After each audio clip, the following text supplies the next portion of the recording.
This is the Lydian Spin with Lydia Lunch and Tim Dahl. Here we are once more, scattered across the globe. Timothy, I am in Glasgow. Just came in the door off a naughty spoken word show at the Doublet in their Prohibition era upstairs bar. After performing with Ian White last night in London, packed sold out show with our drum and vocal duet. And I'm just chilling. And you're on your way to a gig as well. I'm on my way to a gig. I got 4 gigs in the next 8 days. You're on one of them tonight. It's Mama Tried with me, Alex Marcello, Dan Peck, Kevin Shea's Sexy Thoughts featuring Rat Bastard, Katie Battistoni solo, and then on Monday I'm playing at Red Light District in Rockaway with Pulverized Sound, Peter Evans, Gay Cum Daddies, my friend Jackson Noising.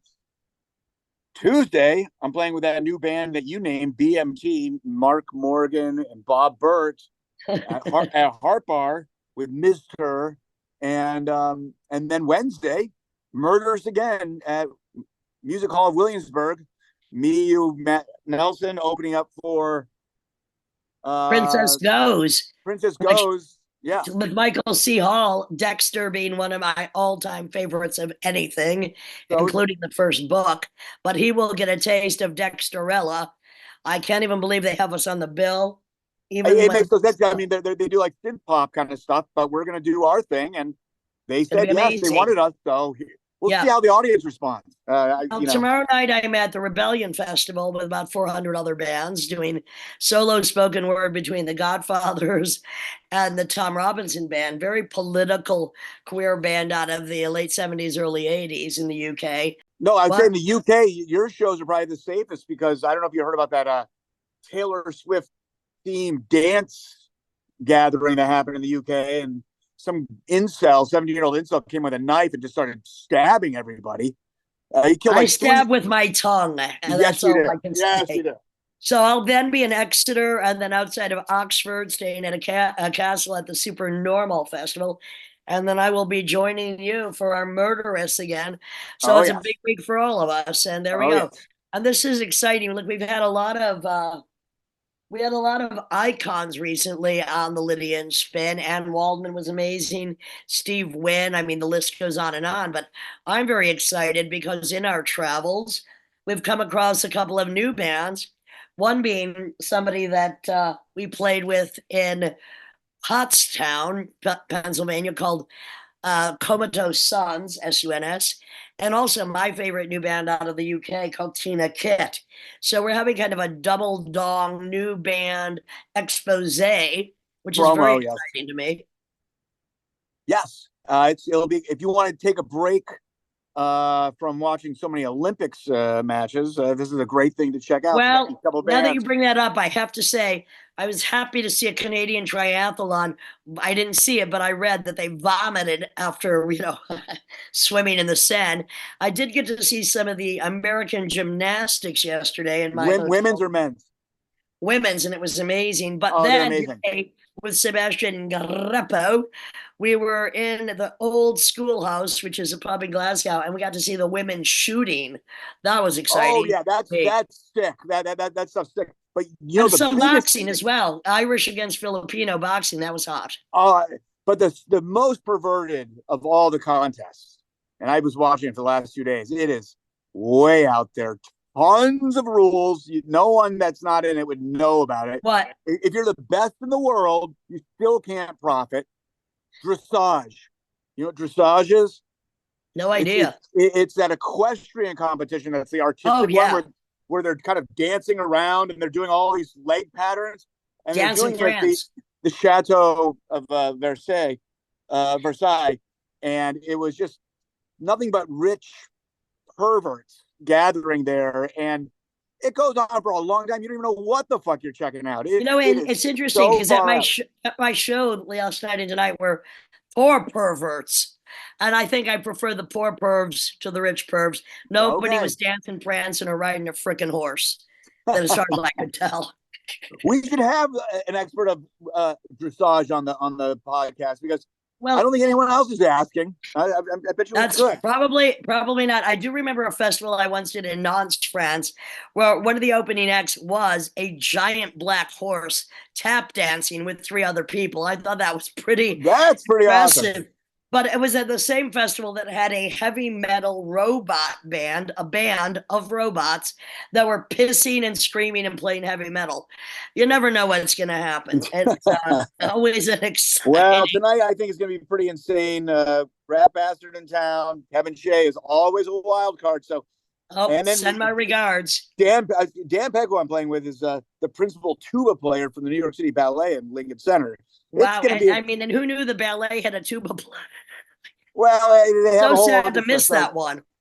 Anything from the 1800s on that's music for the ballet. You did say tuba's in there.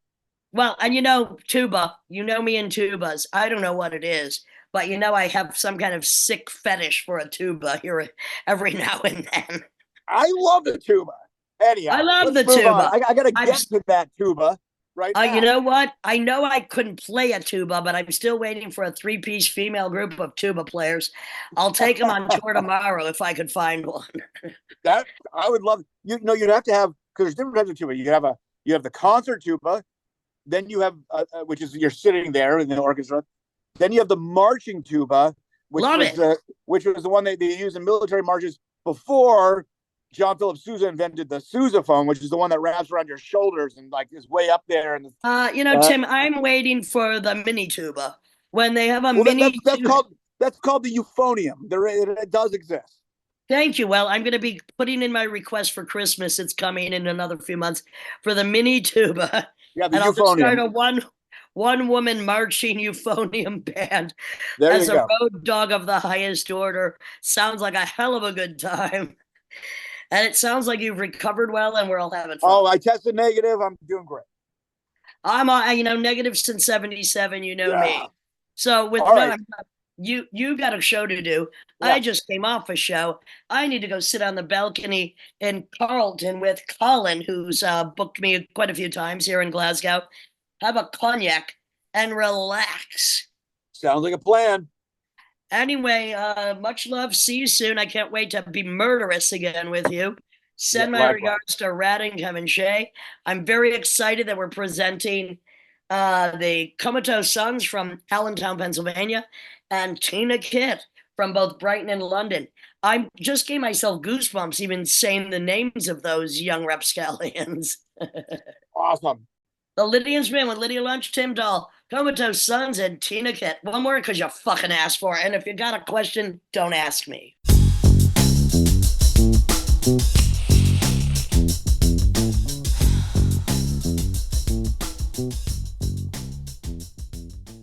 This is the Lydian Spin with Lydia Lunch, Tim Dahl, and my good friend Cole of Tina Kitt, one of my favorite new bands that opened for my Suicide tribute when we played here, and is just a general muckracker or raker. Yes, I wasn't familiar with you guys, but I checked you out. It sounds pretty cool. Are you guys? You guys are out of London, right? Yeah, London, Brighton, sort of cohort. We're in Brighton right now. I flew in from New York, took the train to Brighton to hang out and do this podcast. I'm feeling no pain at the moment. I'm sure I will in a little while. Did the whole band grow up in the South? Or you guys kind of met? I grew up in Brighton. The other guys moved here roundabout when they were like 18. All met in Brighton. Bass. So Kai, who plays bass in Tina Kitt, used to play in a band called Ezekiel Do. And I used to just document their shows, do their photography, do their music videos and stuff. And yeah, I never thought I'd be in a band with that motherfucker. But look, I mean, when did you start playing an instrument? Only really started playing guitar about 10 years ago. That's it. Well, you're only what, 25? 28. All right. Is your bass player, is that a Kramer aluminum neck, or is that like a Travis Bean? Yeah, we all play Kramers. We wanted Travis Beans, but they're too expensive. Yeah, they're like 8 times the price or something. I got myself one of those Kramer kind of Flying V things over the pandemic. Yeah, that's kind of fun. I mean, the neck dive is pretty brutal, but I got fancy guys in New York that know how to fix everything up and make it all. Well, what impressed me when I saw Tina Kit when they play with me and Hurtado a couple of months ago was that they came out blasting with two horns blaring. Fill me in on what that. When did you pick up the horn, and what was that all about? What horn? What instruments were they? Because you just came out booted, suited, and blasting on the horns. So I play. Well, I say I play. I got my hands on like a cornet, and I thought this might be fun. So just kind of made these sort of squealing sounds coming out. I mean, that's not an I mean, you know, a reed instrument I can understand. Okay, fake it till you make it squeal. Amateur is a thing. Like, you know, under pressure, if you don't really have those lips puckered up properly, it can it can They look pretty puckered to me. Yeah, I'm a puckered guy. Nice. Could get more puckered as the night goes on. You never know. God. No, so you came out with that. I said, what was the other guy? Who's the other guy that? Mac Panisse. Eddie. What was he playing? He's playing the trumpet, and he plays some. I don't know what it is, but it's just some sort of noise machine, kind of like lyra thing. So tell us what the general setup of the group is. So you came out booted, suited, blaring horns, and then you go into some of the most raucous, naughty rock I've heard since I'll say the birthday party. Thank you. So you have Kai plays bass. No, he plays that thing like a freight train chugging full speed across scorched earth, you know, like that. Sure. Shit. Relentless. Chug-a-lugger. I've never played in a band with someone who breaks bass strings until. I've done it. I've done it. You and Kai should go bowling. Yeah, sure. Then you have like Keaton Jandu, the other guitarist, who, you know, just comes through with these fucking scum-soaked requiems, just, you know, squealing. Name of the next album, Scum-Soaked. What did you go? Scum-Soaked Requiem. Nice. Yeah. I'm choking on the scum. That's the thought of it. Yeah. Sonny Barrett, our drummer, like fucking thunderous guy. Like he joined a little bit later. We used to play with someone else. We used to do like a different sort of style, and then we moved into the more kind of like. So when did the real Tina Kit sound come about? And also, you have a new album that's going to be out in a few weeks. Yeah, in August. Well, what label? What label is that on? We're just putting it out on my. We just got like an indie label called Haptic Exit. That we put out a few bands. This like Philly band called Primal Rat Screw, who are this sort of like between like, you know, like black metal. Vocals with kind of sort of Skin Graft Records. Why don't you guys? I'm on Skin Graft. Why don't you guys contact Mark? We tried, man. Really? We're discussing who to target here. I mean, that's the thing. Are you guys Arab on Radar fans? I saw your one of my favorite bands of all time. One of your favorite bands. Well, these are all. I'm in the band Child Abuse. I don't know if you've heard of us, but yeah, I know. He was talking about it. Yeah. So I mean, that's when I saw, you know, to be honest, you know, Lydia and I, when we digress in our own tastes, we go into different directions. So I had really no idea what to expect when she highly endorsed you guys to me, and I was like, well, this is actually not what the trajectory I was expecting, and it kind of does fall into this Skin Grafty kind of world, and I'm like, oh, all right. Well, I'm going to tell you what I like. I'm going to tell you what I like about it, because you know me, I'm a total musical snob because I hate most music, even some of my own. I must admit that's not true, but that it's horny, and I don't only mean the instruments. It's sexy, it's naughty, it's violent, booted and suited, and it just occupies its own terrain. So, and really, it was the brutality, and also there's a bit of humor in there. It doesn't take itself dead serious, that really drew me to it. But you know, our ears are always open, yours and mine, Tim, but usually I close them immediately within the first 5 seconds. But when I like it, I go deep. Yeah, well, you know, and I get the impression, of course, these YouTube videos never give it justice, but it's still translated. I get the impression that there's a urgency and there's a high energy to your show, and conviction is so much part of how you kind of come across, right? So you guys are in it. You guys are in it to win it. I don't like to call it hard rock. It's hard and it rocks. So whatever that vein is, which I feel there's not that much of it right now that's happening. And that's why on the same podcast, we're also highlighting the Catatonic Suns. So there's like a double dose of two hard hitting, sexy, relevant bands that are coming well, this is what's, I'll say this is what's a little brave about what you're doing, because you are going against the grain just by the fact that you're in a band, because 80s and 90s, if you look at the charts, it was 75% bands that were number one on any given week of, say, the billboards. Now in any given year, maybe 3 weeks will be bands. It'll be like a pop star artist. I mean, bands just are not really excuse me. That's because solo artists have 10 different fucking songwriters in order to produce something that's pap. I'm not justifying it. I'm not justifying. I'm just saying if you're in a band, you're going against the grain. You in 2024. You actually are. Absolutely.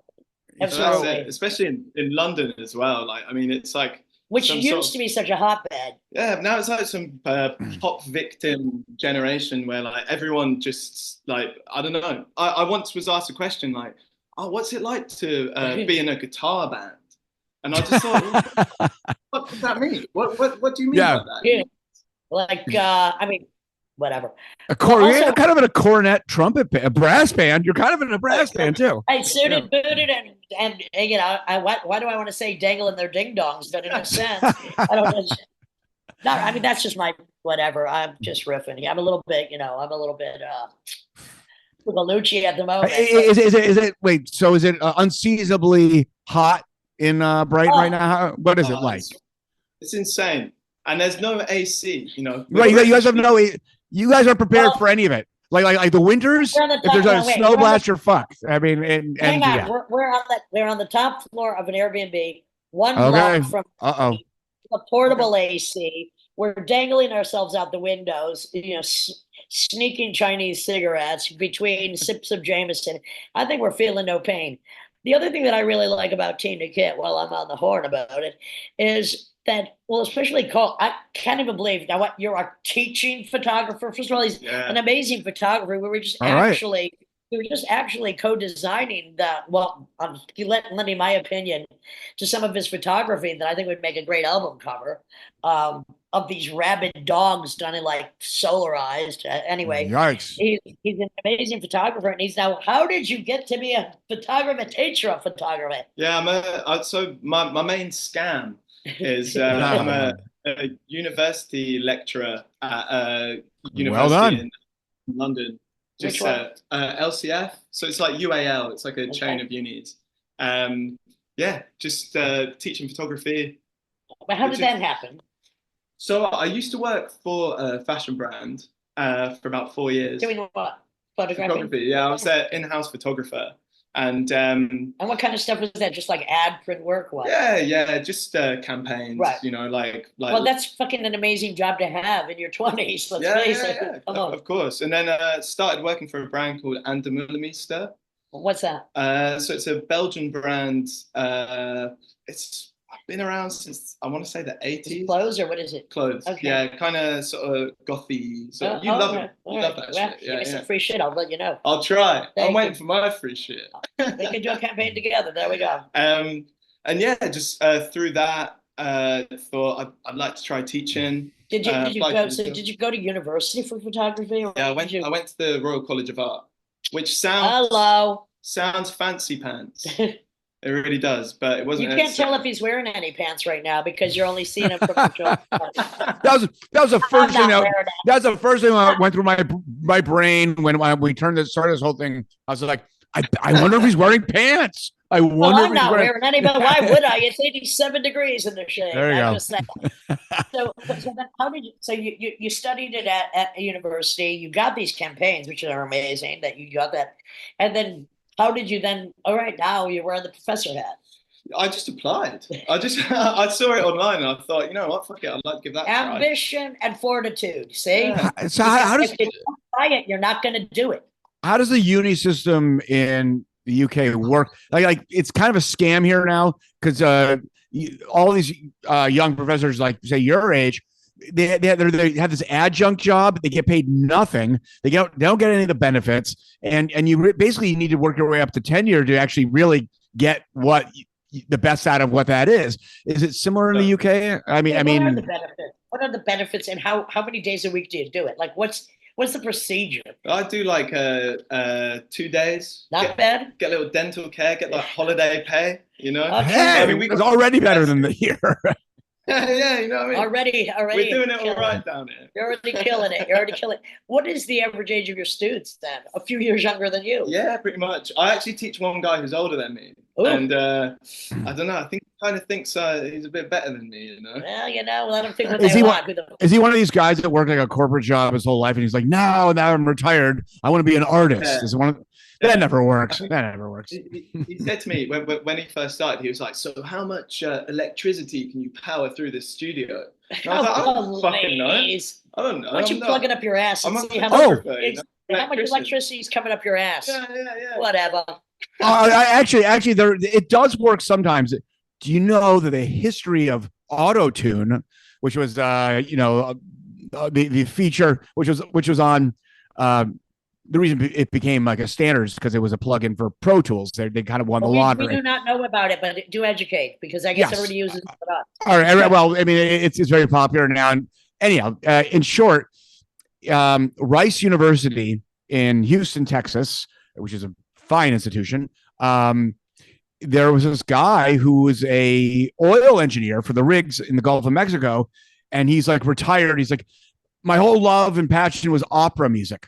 And Rice has a top level music department, and so he's just one of these old guys that would be in class. You know, everyone else is young. He's there, and he's like hanging out with his these vocal students, like the older creep hanging at a fucking schoolyard. The younger creep. Yeah.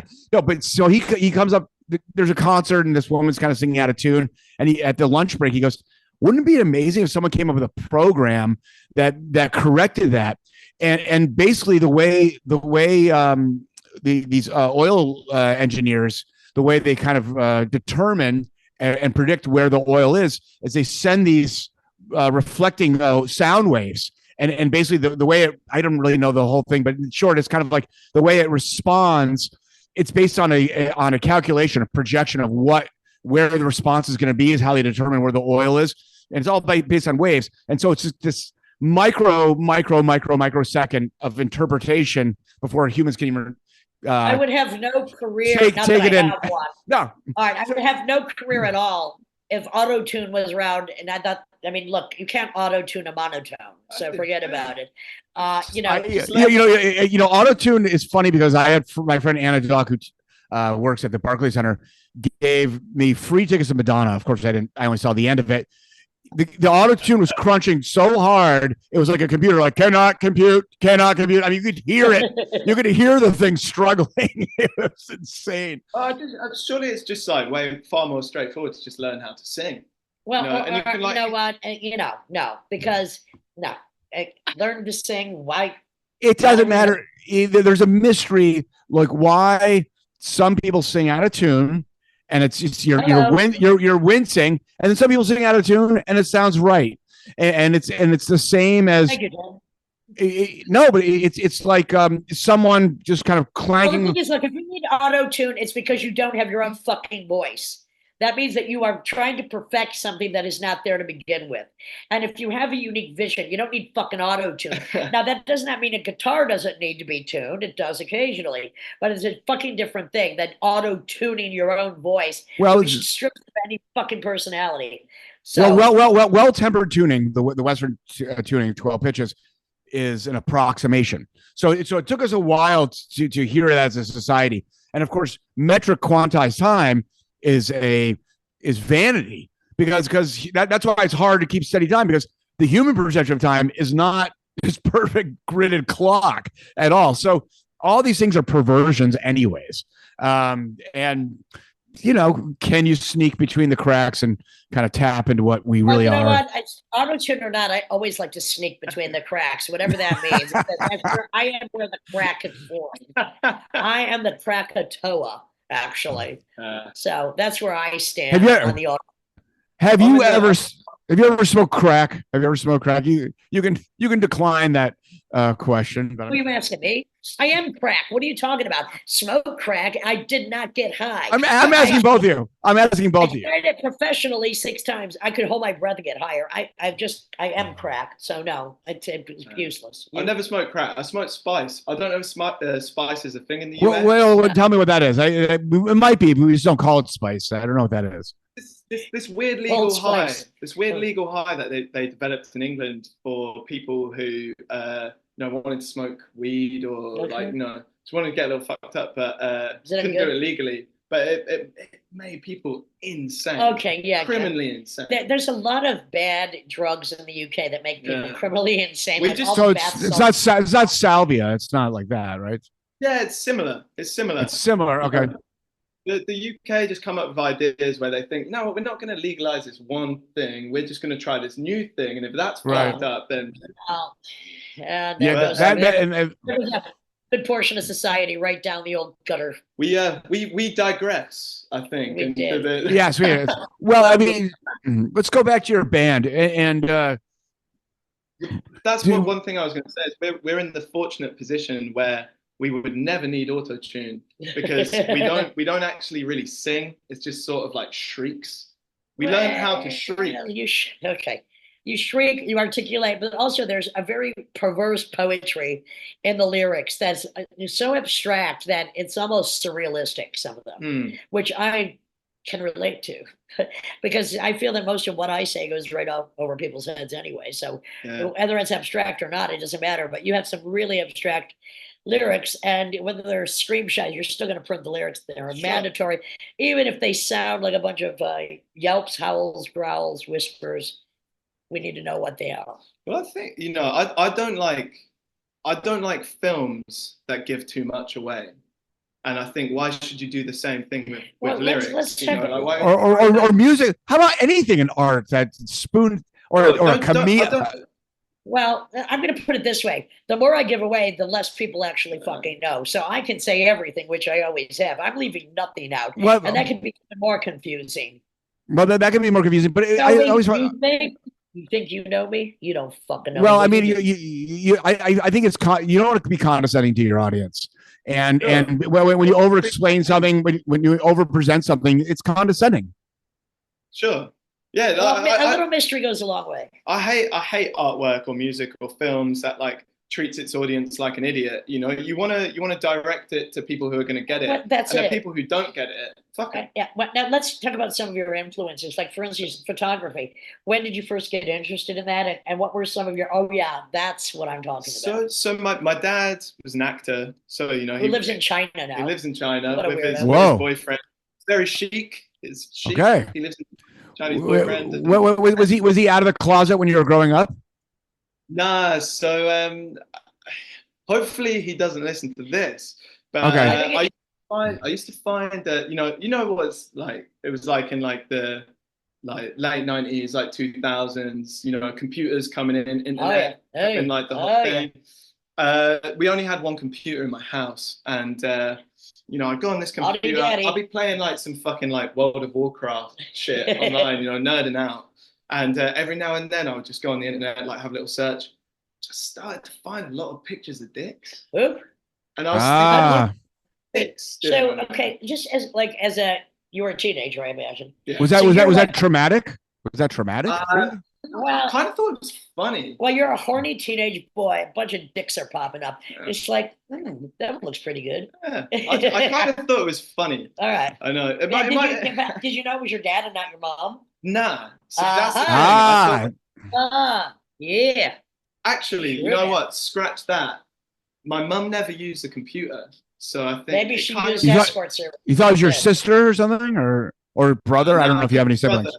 Brother. Okay. And I don't think he was looking it up. He's So he's did like you, he's did a you, man. did He's you, like a man. Oh well, I did mean you, that doesn't take away from hell to the maybe, no. but So anyway, well, I'm glad your dad is happy in China, an actor in China. I mean, this is like a Brian Lewis Saunders. I want to hear what happened. So you basically, at some point, you're either he was called out, or you caught him, or he said, "I'm out because I'm out." You know. Yeah. So, we grew up, found these pics of these dicks, and we thought, me and my brother talked about it, kind of thought nothing of it. And then my dad, he went like traveling for like 6 months across the world. And I don't know, maybe he like found himself. From all his actors' proceeds. So I should probably say we were raised super Catholic. Like I used to be an altar boy. I knew I liked you when I first met you. You couldn't really talk about that in that kind of scene. Because who's more gay than a Catholic priest? Exactly. But you don't want to talk about it. Anyway, my dad, probably why it never came out earlier because of the religion side of it. And then he went off traveling for like 6-7 months, came back, and he was like, "Yo, like Cole, Harvey, Harvey's my brother." He's like, "Cole, Harvey, just to let you know, like." I'm gay. Nice. I'm like, did it make you proud of Dad? Yeah, like, and Dad, me and my brother were just like, come on, yeah, like, all right, like that's like we knew, and he was like, are you not? Do you care? Do you have anything to say? And I was like, well, how was that for Mom though? Was Mom devastated? So she had already met someone else, but I mean, she loved my dad, like otherwise I wouldn't be here. Like they had she would be. Sex. I don't think it's a big jump from the gay icon that Jesus of naked, bloody on the cross, hanging out with prostitutes and 12, disciples, to being actually, turning the other cheek yourself. Yeah, exactly. You know what I mean? And I think it's part of if religion was honest, they would admit. Yeah, and my dad is like one of my best mates. He showed me like insane films growing up. Okay, so let's get back. Yeah, let's get back to some of the influences, back to the photography. So, when did you first get an inkling that that's what I want to do because I'm really digging these photographs? I am with a actor for a dad. He raised us on film. Originally I wanted to be a filmmaker. You realized how hard that was. Yeah. I thought, I'd stick to something where you only have to do one thing, not think about music. And it's all in your hand. No, it's so complicated. Yeah, and I started taking photos that were kind of staged scenes from a film. Okay. So, all right. Yes. Film scenarios. So just one of the big films that I loved that my dad showed me when I was a kid was Night of the Hunter. Oh yeah. Robert Mitchum. Of course. Yeah. And the black and white. Because your photographs mostly black and white. Yeah. I'm colorblind, so I have a black and white darkroom in Brighton that I work at, and so I started doing stuff kind of inspired by film noir. Okay. And then what other film noir? I mean, Night of the Hunter is classic.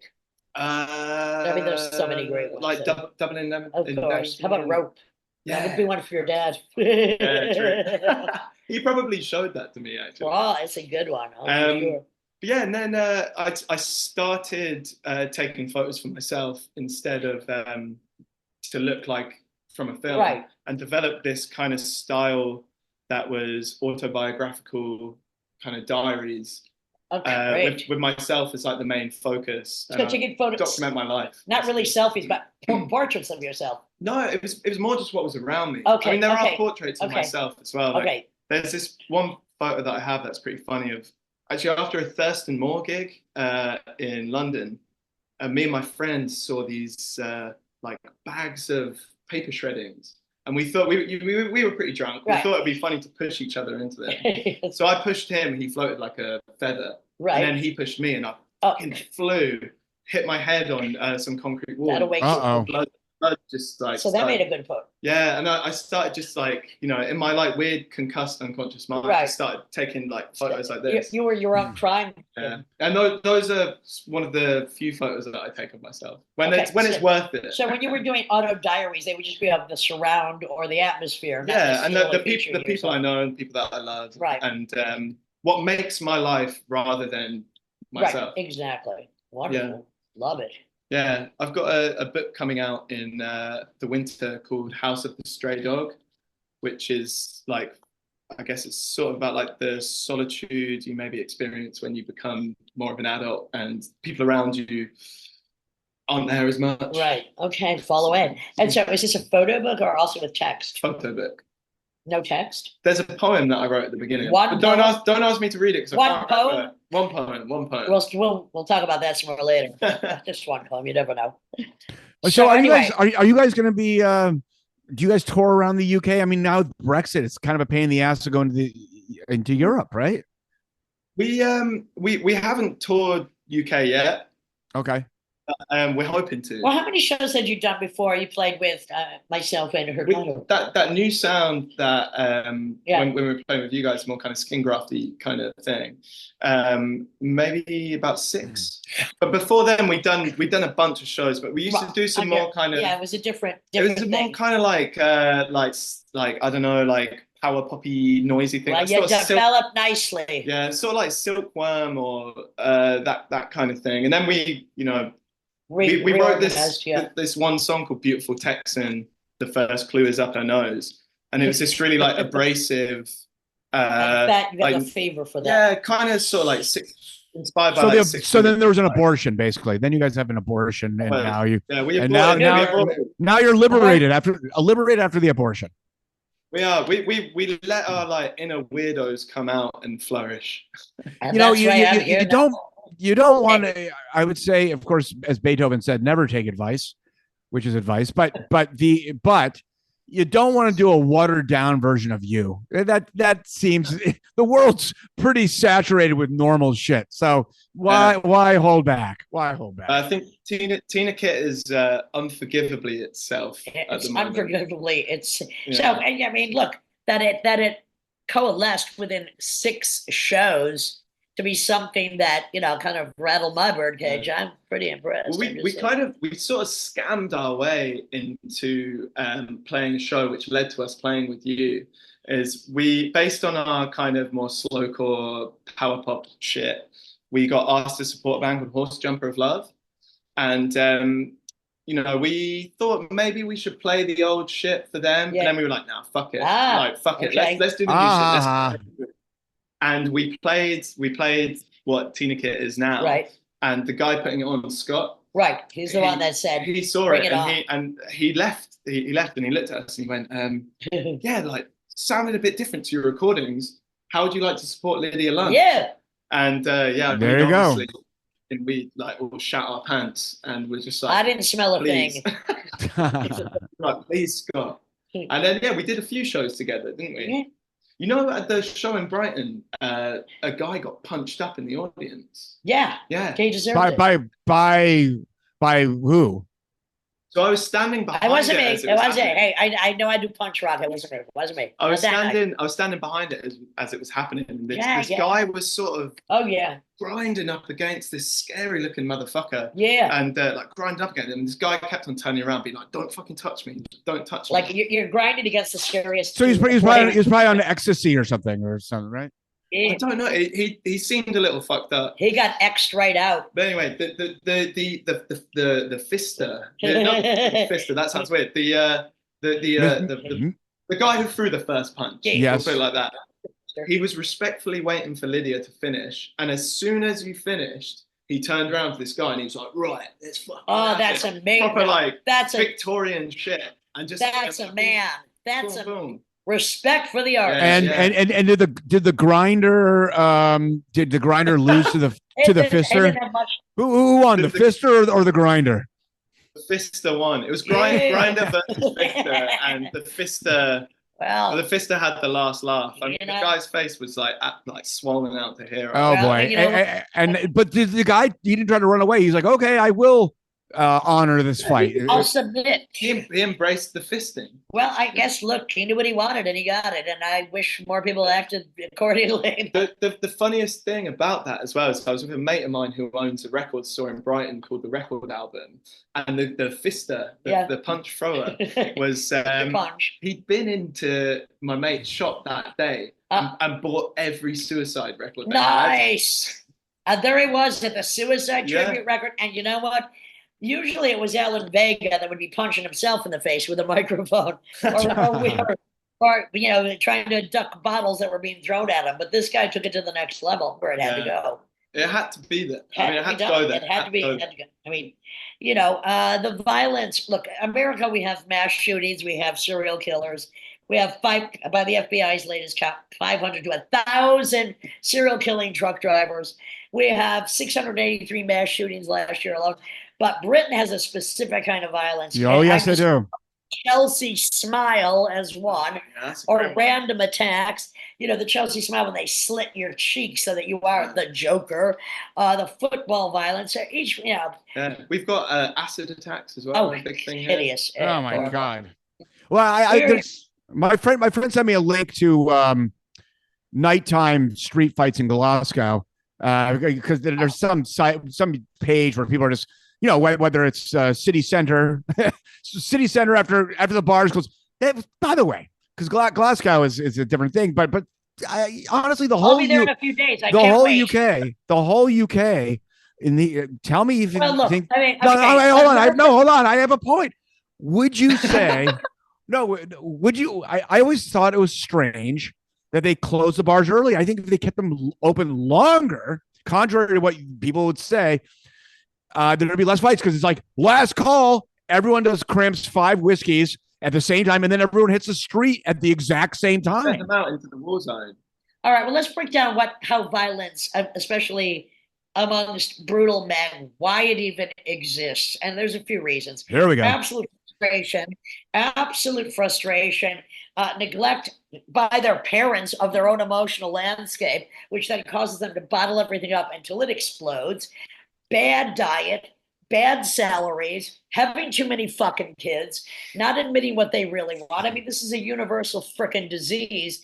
This is like, you could call it the mini-cosm of why war started. Now, we know that war is all about one thing: it's God, land, natural resources, and that it is a virus that just spirals around the fucking planet and will not stop, as I always say. Forever, which is why I'm making a point, which is why we create. Because those who create are fighting against the destruction of everything else. And with that saying, I'm going to say this is the Lydian Spin. Whoa, nice. Tim Dahl and my good friend Cole of Tina Kit. Album out soon. Looking forward to it. Yes. And maybe I'll meet you one day. I hope so. I hope so. Yeah.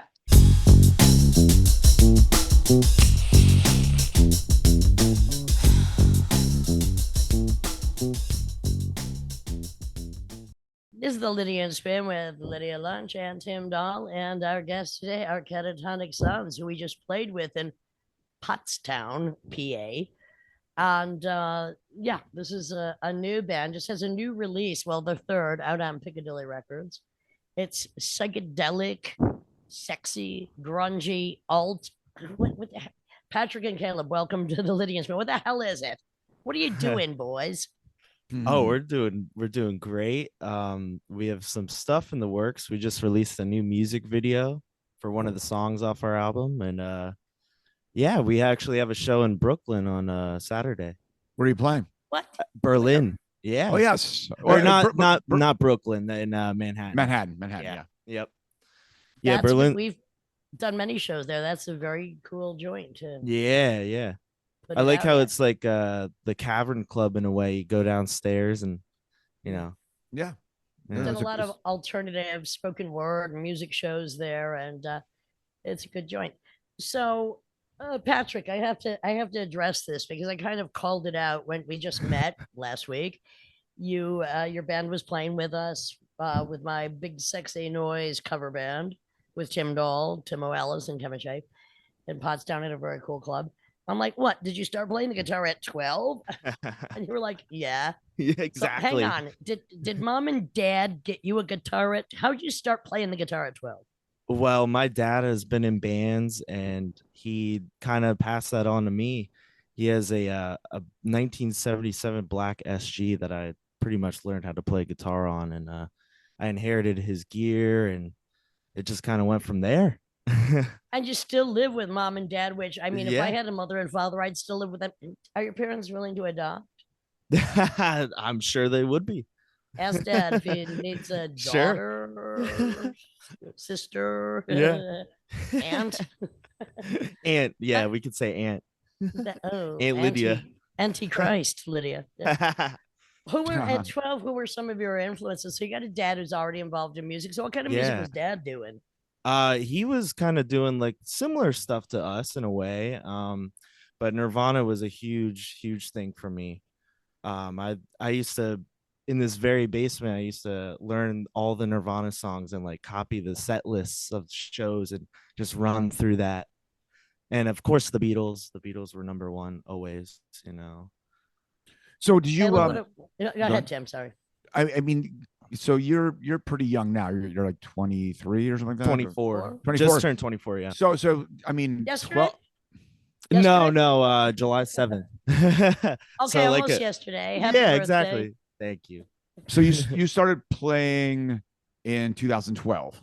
Yeah. And it's interesting because, you know, YouTube was up and running. So did you learn a lot from just these kind of YouTube guitar lesson things? That's a whole different generation. Okay. No, I learned from that. The one guy, I think his name is like Marty Schwartz or something like that on YouTube.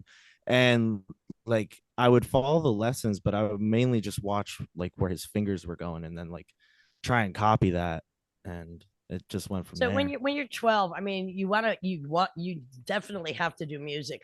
Are you practicing every day? Are you obsessed? You had to be obsessed because you're really accomplished. Thank you. Yeah, it was like an everyday thing where I just had to just keep doing it. I started out on bass guitar actually, and then kind of like went with the guitar because I don't know, it's cooler. But I still love bass. I still love bass, and I pick up the bass. More what do you do with it when not. you pick it up? You pick up the bass. What do you do with it? Yeah, I mean, I just play. I learned a lot of songs like covers and stuff like that, but mainly just to mess around. Yep.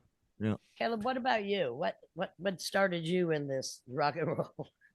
I mean, originally I started in the school band when I was a lot younger, but that really wasn't for me.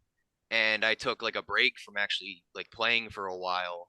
And then when I was about 16, I picked up the drums again and started practicing from there. I took lessons for about 2 years in the beginning, but then I went to college and couldn't take the lessons anymore, and I just was self-taught after that. What did you take in college? I actually went to school for biology, but Now, nothing to do with music. But I love anything to do with so biology. Like, be a little bit more specific. Well, actually, I work in a lab right now. I work in. I knew I loved you. I knew I loved you. Yeah, I work in a bio lab. It's a blood processing lab. So. Wait, blood processing? Yeah. And I contribute? I mean, we do. It's usually animal processing, but. Excuse me. I am part animal. Well, and sometimes we get human, but it's not. What is it? What when you say processing? What is it doing? It's for research purposes. Okay. We sell it. We got a lot of wind in your mic. Can you maybe like move it? Yeah. Sorry about that. That's all right. I got a lot of wind in my pipes too, but is that better? I really like, and I always tell people, you know, music is great, but you have to have another kind of discipline. I always say, chemistry. We need more drugs. We need architecture. We need blood. Well, yeah, it's for research for new medications or anything like that. Companies use it for purposes, for research and all that sort of thing. We've been joined by yet again another catatonic. Oh, there's Jake. Is Jake here? Yeah, I see him. Oh, nice. So when? Jake, go ahead, Jim. No, so how did you guys meet, and how did you exactly form? Well, first, we got to ask Jake. When did he start playing? Oh yeah, the bass player. When did that happen in your life? You're muted. Can you hear me? Now we can. Yes. Can you hear me? There you are. Okay. There you are. What'd you ask? When did I start playing? When did you pick up your first instrument of sonic destruction? I was 16. I got a bass for my 16th birthday. So old. You were old. Wow. Yeah. A little late, yeah. Who influenced you to play the bass, or why did you choose the bass? And then what were you listening to? I'm going to play the bass and I'm going to do music, and that's it. Well, I wanted a drum set, but my mom thought I'd give him hell with that, so I got a bass. And I'd probably say what made me want to play bass was probably first was John Paul Jones from Led Zeppelin, and then Roger Waters. And as I got older, I don't know, maybe Scott Reeder from Caius. So Do you think that your musical influences are kind of more like old school than the other guys? I mean, I didn't ask Caleb really what his musical influences were. I think it started like that. I think we kind of flipped in a way. So, Caleb, what were your musical influences? Honestly, it's kind of different. I listened to a lot of like heavier music, like a lot of metal when I was younger. My dad. Excuse me, metal, very generic term. Can you be a little bit more specific? We like the details.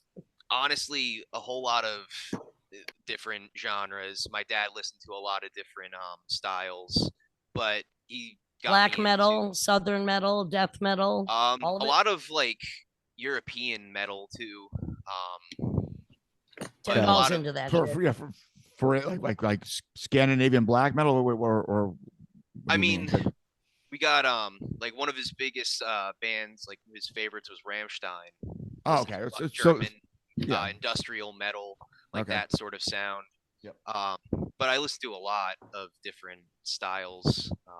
Slipknot. So how when you three came together, because you do have all different influences, but your sound is really kind of specific to itself, in the sense that it's psychedelic, it's not really grunge, it's sexy. I mean, you've been compared to the Verve, which I don't get. Maybe it's just the way Patrick looks or whatever. How do all these influences come together? And you're all about the same age, but you have different frames of reference, which is interesting. How do you decide? How do you write the songs? The songs are usually written in this basement, like usually demo wise. I usually come up with the basic structure. I like lay down. I don't really know how to play the drums, but I lay down a basic track, bass, and then guitar and vocals, and then I show it to these guys, and they kind of put their own spin on it, and that's how it really comes together. And then we because your band sounds classic, but also modern. I mean, which is really hard to achieve. Yeah. It's got classic influences. And I think like all of us having different influences really reflects that, Tim and I were grooving, and so was Kevin Shea. We were grooving out. Nice. To our joint show in Pottstown, which I'd never even heard of, but Pottstown is pretty cute. The show is on High Street too in Pottstown. If only. I mean, have you guys ever done psychedelics? Oh, of course. Yeah. Wow, so-called psychedelics, like what? Mushrooms? LSD 25? Yeah, LSD. Actually, the last time we played Berlin, we took some acid, and it was insane. Whoa. it was Can nuts. you remember what you're doing when you're, on acid, Patrick? I mean, your guitar parts are pretty complicated. For the beginning. Yeah, for the beginning of the show, but I think we pulled it off. It was maybe more noisier than what we normally do, but I remember I just played in a t-shirt, which I rarely do, but no pants, just a t-shirt. yeah, no pants, just t-shirt now. But now you're flirting. Come on. Yeah. Oh wait, you mean you usually wear your button down? You usually right. Exactly. No, but it was just, I remember just it being so hot down there, and like we were playing with this Danish band. Their band name is called Gay, and oh my god, those guys were a trip. They were a trip. It's Gay with a umlaut over the A. Okay. All right. Yeah. How did you get signed to Piccadilly Records? I mean, they also have. I mean, I was doing a little research. I'm like, Tom York, like one of his musical soundtracks to a film, and like. That's kind of upscale. Yeah, well, but but I'm just gonna have to say, I try to work in. I'm a creep to almost everything I do because I am a fucking creep. Did you notice? Yeah. Well, Piccadilly Records is a record store in the UK, and our label is actually Agitated Records, and we got a joint deal. Like they put out our last album, Piccadilly and Agitated. For their top. Where's Agitated out of? Agitated is out of I I don't exactly know where in Okay. the they're But from they're from the UK, but I don't know exactly okay, so where. they put out a joint release. Yes, for our last album, for their top 10 albums of 2023, which is pretty Well, good. We got congratulations, thank sons. you. I Thank mean, you. Catatonic Suns. I like to change the spelling to SONS when I'm referring to you, but That's fine. You're not the first. Antichrist. So Yeah, I but mean, no, and that's I mean, it's very important. Look, going to the UK or going to Europe, it's very important because there just seems to be more reception to things. absolutely. And like I feel like that's our next step as a band to definitely make it over there. Yeah, why Well, and I not? want to suggest a band Yeah. for you to play with, which I was thinking of doing like a kind of we've never done this before, but a double podcast with this band that opened for my suicide tribute called Tina Kit. And they're really great too. And I'm thinking of having this like a double podcast. That's who you should try to get some shows with. We can That would talk be about that later. Yeah. yeah, So very how, cool. how did you get? Did you basically just cold call the label, or did they find you guys? The guy Simon Keeler, he found us through Bandcamp, I believe. And Okay. we emailed, or not emailed, we sent him a copy of our previous album, which is like all self-released, our Solidate album, the CD of it. And I didn't know who the guy was or anything, but then we kind of got the ball rolling and he's like, "Oh, I got this label." And yeah, So just let's kind talk of about your self-release stuff because at this point, I mean, my stuff, I sell at the merchandise table at this point because right. I've done it and I've done it and so what and who cares? And self-release sometimes is what you have to do. Absolutely. But the label has really helped us, I mean, with the Piccadilly thing, and so it's definitely a step in the right direction, and I mean help fund like our music video and all that And stuff. also But John Robb, who's a friend of the podcast, I mean, I saw Louder Than War being one of the best online magazines going yes, for now yes, 15 years. What's great about Louder Than War too, I mean, other than John Robb, who's done a lot of stuff, spoken word music, is that they're always they don't write about shit they don't like. They're just positive about stuff, which I think is good. I mean, that's what we do here. I mean, not even I can't focus. Look, my political speeches and my speeches might be focusing on what is negative. On the podcast, we focus on what we think needs to be supported because people need to know. absolutely. Yeah. I feel like there's a lot of negative media out there, and it's good to have something positive for a change, you know? Mhm. So I'd say. was there Yeah. any member of the bands whose parents resist the idea of you guys going into music? I don't All think so. supportive. All right, cool. I think so for the most part. Yeah, like our parents are very supportive, and like I know Jake and my dad, they come to the Fun House, which is a venue in Bethlehem, PA, that we play a lot. And I mean, those shows start late. It's like 10:30 at night, and oh, they're out Ed till might want to 2 in be the in morning. bed, but he's. Yeah. I mean, did your parents resist you going into biology, Caleb? He's like, right on, do it, son.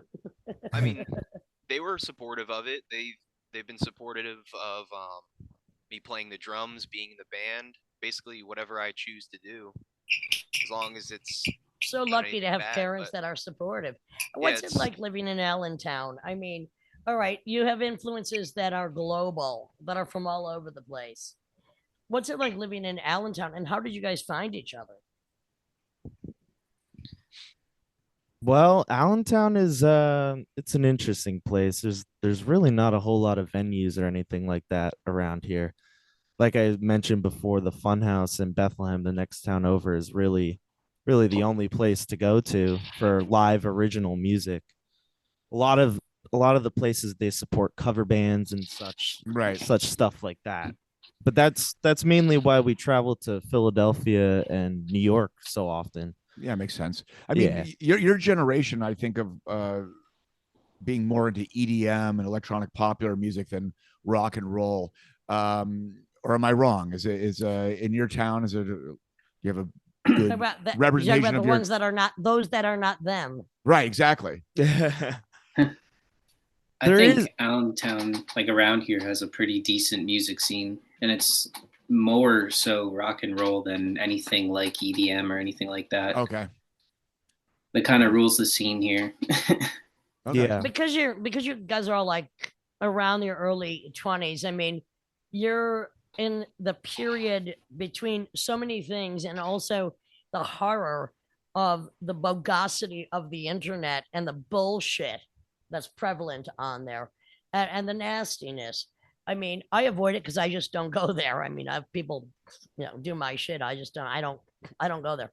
How do you can you work that, or do you avoid it, or what do you even think about it? I mean, obviously, it's very important to get information. Hello, Yeah. but experience is experience, and that's lived live.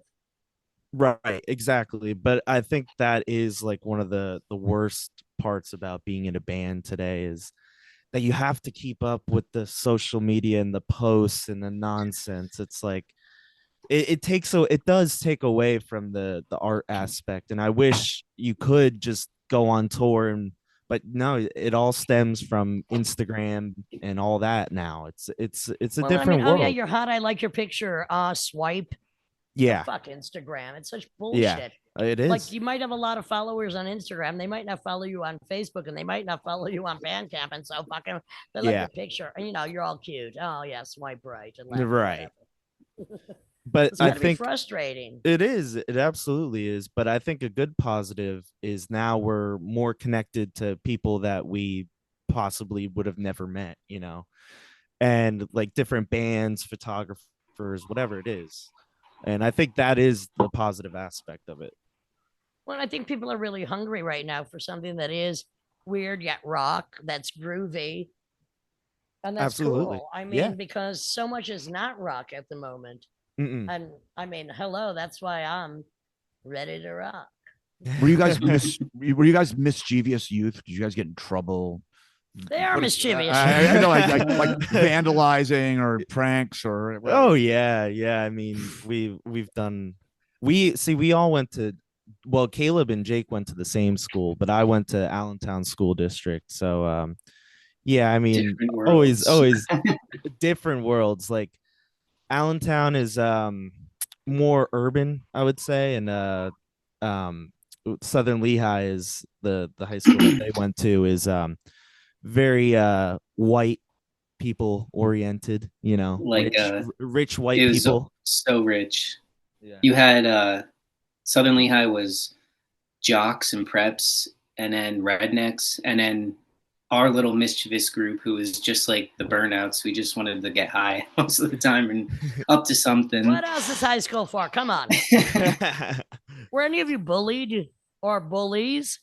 No, I wouldn't say I was bullied. I mean, people Because you know what, when you're supremely weird, usually if people you're a just little leave you weird, they alone, might bully you. But if you're supremely weird and artistic, they probably like tolerate you. Well, I'll just say, in Southern Lehigh, it was more so like the popular kids trying to pick on our group, but then they're the same group trying to buy weed from us like a week later. So Get in line, assholes. What about cyberbullied? Anyway, was cyberbullying a big thing when you're in high How school? about cyber stalkers? they made it out to be a big thing. Right. It never happened to us. Right. So all these narratives about the problems with, I know with when I was young, there's all these narratives that, some of them were true, but some of them were just completely false and made up. Oh, absolutely. Oh yeah. Are any of you gentlemen, youngsters, sin cells like I am? In other words, you know how the incels are. They can't get fucked, so they get violent. I'm like, the more violent the world is, the more I want to have sex. Absolutely. Sure. Think about that. You don't even have to answer. Just think No. about it. I'm a sin cell. Join the club. Okay. All right. Okay. I'm joining the Done. club with Lydia. Done and done. Whoa. Are you guys going on tour anytime soon? Nothing planned really, like set in just stone, Brooklyn, but just Berlin soon. yes, yeah. The club. Right. But no, like we said, we definitely want to make it over to Europe, but like that's a whole other thing. We kind of have to do that ourselves. We don't have a booking agent. We don't have anybody doing that for us. So yeah, I mean, and look, it's 43 years later, I still have to do a lot of it myself. yeah. I mean, it's just the way it is, and it's ridiculous. But you got to get there. I mean, Tim does a lot himself. I mean, whether we are working together or in our many multifarious separate things, there's a lot we still have to do ourselves. But I got in early, and when I deal with some of the older contacts I have and relationships I have, they tell me they are so bombarded by just random emails every day, like they can't even get through them all. It's so saturated, and it's kind of luck of the draw. Lucky to have a label that's releasing you in the UK, and that's why you might have to hook up with Tina Kitt or somebody else and just get mom and dad to buy the airline tickets and just get some dates going. I mean, see what we can do. I mean, just got to get it rolling. Yeah. We can barely help ourselves, but that's why we do the Lydian Spin. We're just here to advertise. Mm-hmm. If there's any band you could open up for, who would that be? Ooh, that exists. That exists. Well, dead or alive. Okay, all right. Well, I don't mean the band dead or alive. The band Dead or Alive. No. That would be fun. Oh my god. We really enjoy the band Wand. Wand is a really cool band. Where are they from? How do you spell it? They're from WAND. Yeah, Los Angeles. Wand. Okay. Yep. Ty Segall is another cool person we'd love to open for. Jake, who else would you say? There's definitely a bunch that we have. I mean, we opened for Kurt Vile last year, which is pretty cool. And I feel sometimes you have to decide on who you'd like to open for, and then you just kind of have to send them your shit, and maybe some. I mean, we still have to. We beg people to open for them. I think I can speak. I think the number one band that we would love to open for is the Black Angels. The Black Angels. We love them. Yes, we love them. I think they're amazing. I'd love to have them on the podcast. I was just on tour with JT Habersaf, the punk rock comedian who was playing me a lot of their stuff. They're really good. Yeah, they're so good. Huge influence on us. That's fantastic. Do you guys like rap? Yeah, I would say. Yeah, I like old school rap. Like tell me, like who? Like Scarface, Dr. Dre, Ice Cube. Oh, so you like Vet by gangster rap from the early '90s or something. Okay. Yeah, and like Nas, stuff like that. Oh, Nas, New York State of Mind. Yep. But I love the Beastie Boys too. If you want to, what about Wu-Tang categorize Clan? them? Wu-Tang. Wu-Tang's I love good. Wu-Tang. Yeah. Wu-Tang Clan ain't nothing to fuck with. Yeah. And Tribe Called Quest. Sure. Yep, Tribe Called Quest. Yeah. It's a sad state rap right now. I have a new term for, it's weird because like the female Two Live crew is like the pro hoes, as I call them, like the Cardi B's, the Nicki Minaj, the Megan Thee Stallion. They're like pro hoes, and they're kind of like the extension from. And I had to actually debate Al Gore's wife's lawyer about record labeling against Two Live Crew. But now I'm like, now these women are like almost like they're more vulgar than Two Live Crew. I don't mind them. I'm not saying I mind them. I'm just saying it's kind of wackadoodle, because as rap or hip hop or black music in general gets more like, Drake and I don't know, Lamar, which I find very tedious and boring. The women are getting more radical. Yeah. And I think I don't mind it. I just think so much of it is such rehash, it's so overdone, and it's like this whole thing going on, and take me back I don't to know. Scarface, My Homies, and Face Mob.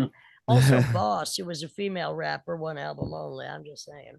Yeah. I do like the murder rap. What is the worst genre of music in your eyes? Any? Not 98% of it. No, not examples. I'm talking about just the actual idioms themselves. Yeah. I mean, yeah, probably that genre of rap I could do without. I could definitely do without that stuff. What about country rap? Oh yeah, country. Yeah. You know what? That's it. Don't get me started on that. Church. I'm not even going to talk about it. I'm just stopping right there. Country rap, whatever. Yeah, exactly. So you guys ever dealt with hecklers? Let's go sideways on this. Movies, books. What other inspirations? Like you're 12, you're 14. What are you doing in your bedroom? What are you watching? Oh, I love movies by David Lynch. David Lynch is a huge inspiration. Twin Peaks, obviously, but Blue Velvet was the one that really captivated me. Books I read a lot of biographies, growing up about different bands and stuff like that. Kim Rock Gordon. biographies are my summer Yeah. fetish. Yes. Yeah. Kim Gordon wrote a really good book a couple years back. Yeah. Really? What was your favorite rock bio?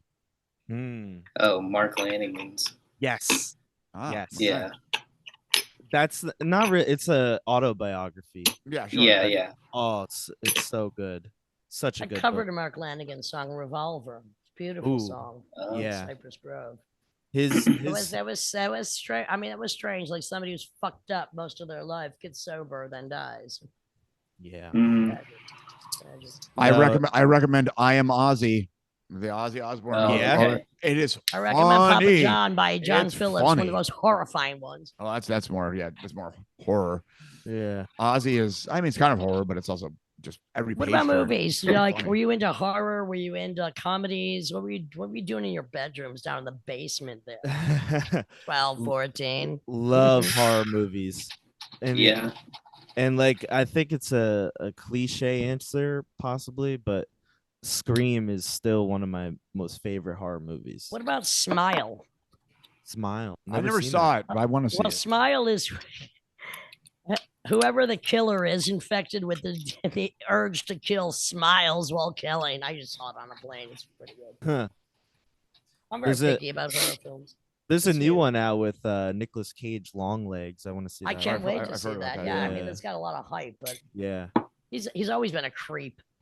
Yeah. He's an interesting person. When you were a little kid, what was the first movie you saw that kind of like really spooked you as a kid? Like, oh, maybe I'm too young for this. I mean, as a really little kid, 6-year-old, 7-year-old. I don't know. Probably Poltergeist 2. Because there's that really creepy old guy that was in it, and he was like singing like these Bible verses, and like he was walking, and the rain was like following. It was like a sunny day, the one scene, and the rain was always following him. I found that really creepy. Caleb, what about you? Were you too busy studying biology books and looking for virus cures? No, honestly, probably scariest movie to me at that point was the movie The Grudge. I didn't like that movie when I was a kid. I just felt that one was really creepy, but I didn't really watch a ton of movies. I mostly watched like cartoons a lot of the time. Like I watched a lot of Ren and Stimpy. That was one of my favorites. That was a great show. Still is great. Jake, what about you? What were you doing when you were 12 to 14? I need to know.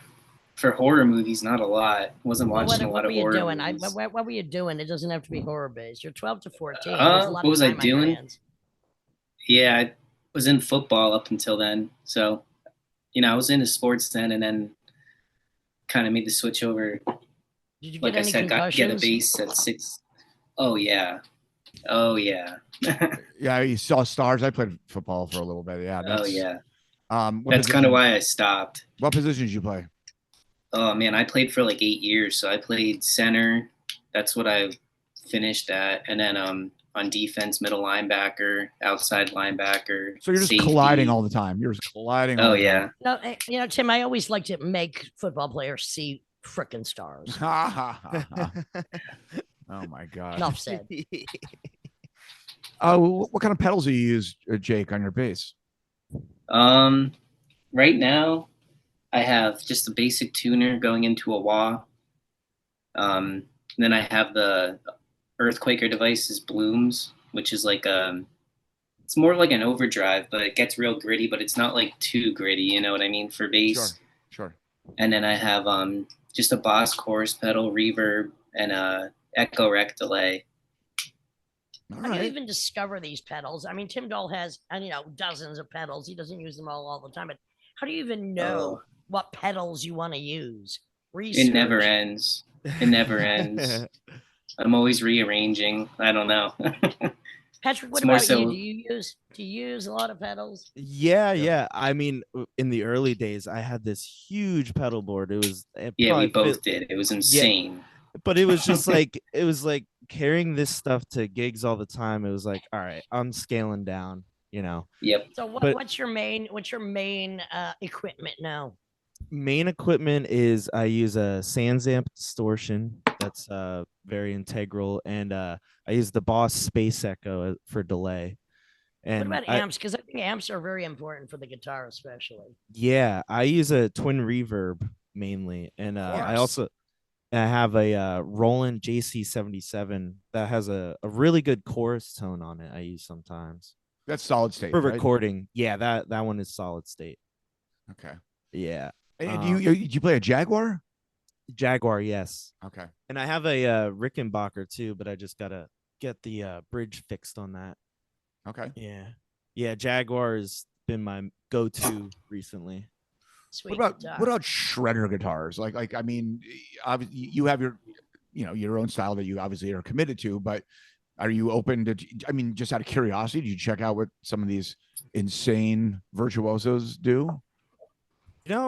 I've never really been interested in any of that. It kind of just like that style of guitar playing, shredding. It like Jimi Hendrix, of course, Yeah. But like I've always been into like noisy anti solos as much as structured stuff. I'd like to shred some guitar player strings, if you ask me. I'm not with a pair of frickin' scissors or garden shears. No names right now. No. I think overplaying is annoying, and I'm not a fan of it. But I mean, you are very I mean, your guitar playing is certainly not underplaying. It's very full. But how do you know if it's too much? Just gonna tell you. Oh, Patrick, I think that's a little too much. Just by feel and practicing with Jake and Caleb, we try and practice at least once a week, if not more. And I think we've just grown so much together. We know it sounds good within our realm. Sure. Yeah. So, you guys writing new songs now, or you have another record? Yeah, in the horizon? So I just released one. Right, but are you back to the? But wait, how long did it take? That's exactly how I feel. Actually, Tim, that's a great question. How long did it take between you? Here's our songs. Now we're gonna record. Record comes out. How long? I mean, because that can take anywhere from 2 months to 2 years. Yeah. For our Saw Date album, the one we released before this one, we took a long time to record that one. But we wanted to take our time and do it right. And that was right around when COVID happened, and like shows were not a thing anyway. So you had the time. Yeah, we had the time. Where did you record it? At a studio? Did you do home recording? How'd you get that accomplished? We record at this place in Bethlehem called Shards Recording Studio. It's actually right behind the funhouse where we play. Okay. And Matt is a super cool guy, super easy to work with, and we. How long did it take you to record? Look, you got the songs. How long did it take you to record? I mean, we do the basic tracks live, like get the drums and the bass down, and then after that, it's just a lot of like overdubbing stuff, keyboard, tambourines, whatever we want on there. We actually had sitar on our last 2 albums, which I do occasionally use the sitar myself. Yeah. Sitar is a beautiful. So how long did the process take? Because you know what, I mean, the music. You know what you're doing. It doesn't have to take very long to get the frickin' songs down. That was probably like a year and a half. But that's like slow recording or what? I mean, what do you mean? Slow recording. Like we had the songs down for sure. Right. But like actually recording and getting every element down, probably a year and a half. But a year and a half meaning how many days in the studio? Right. Like we would go there at least like maybe couple times a week. It all depended. It was all very different, How did you afford that? Did they just give you? No, Matt is super flexible, and he's nice. So reasonably priced, and like that's good. If we're short on cash or something, he'll be like, don't worry, just get me next time. So then the latest record, how did that come about? Same way, but I feel like we did that one quicker, right? That was I mean, look, your live set is so tight that it appears to me like you could just go into the recording studio, you put it down live, you put a few overdubs, done, good to go. Yeah. And that's kind of how we're doing the next 4 songs that we have recorded. Which is the way it should be. Yes. I record a lot of my records in one day, but that's just me. Yeah. Yeah. Go in and lay it down. Exactly. And sometimes that's the way to go. Like you don't be messing around. Live. You sound good live. You got your thing going on. And I think, any more questions, Jim? No, I mean, I'm psyched for you guys. I hope you guys hit the road and take it to the world. Yes. We had a really good time. Catatonic Suns and my revamp of Big Sexy Noise in Pottstown. All the Catatonic Suns are from Allentown. They have a new record out now. And I do suggest you get your psychedelia on, maybe drop a tab or two. Right, if you can find one. And have a good time. Thank you guys so much. Thanks, guys. Well, thank you. Thank you so much. Awesome. Good talking. Yep.